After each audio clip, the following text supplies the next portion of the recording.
নমস্কার, সকলকে আমার প্রণাম জানিয়ে আজকের যে কবিতাটি পাঠ করব, কবিতার নাম লড়াই।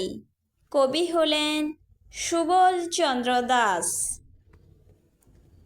বাবর এলো, বাবরি হলো, জটিল হলো কেস, মেনেও নিল, নবাব হলো, হলো না তার শেষ।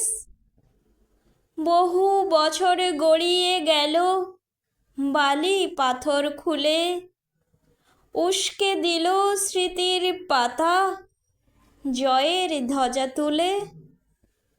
ভেঙে গুড়িয়ে দিলেন সব, আবার এলো রাম। কত মানুষ হারিয়ে গেছে, কে দিল তার দাম? ধর্মন্ধতা উভয় পক্ষে শান্তি নিয়েছে কেড়ে, হাজার বর্ষ পরেও দেখি যায়নি কিছু ছেড়ে।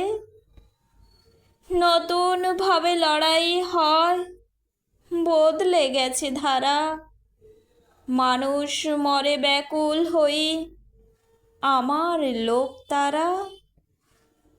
কেউ রব না হিন্দু মুসলিম, বৌদ্ধ শিখ খ্রিস্টান, সব মানুষের সমান কষ্ট, সবার ঊর্ধ্বে প্রাণ।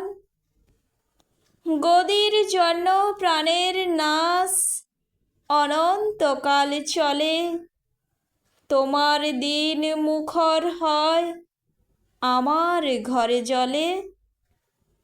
প্রকৃত ধর্ম জাগত যদি, কেউ হতো না অন্ধ, সকল ধর্ম থাকতো ভালো, লড়াই হতো বন্ধ।